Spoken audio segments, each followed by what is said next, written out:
Vaina chuan guitar lesson thar kan zir ho lenga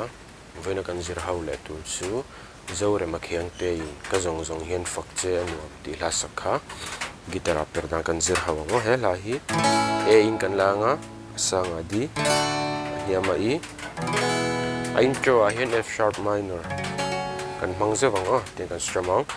down up ti hang kan zom le charang kha down up down up ka zawng hian fakche nuam ka eng kim hi ika ni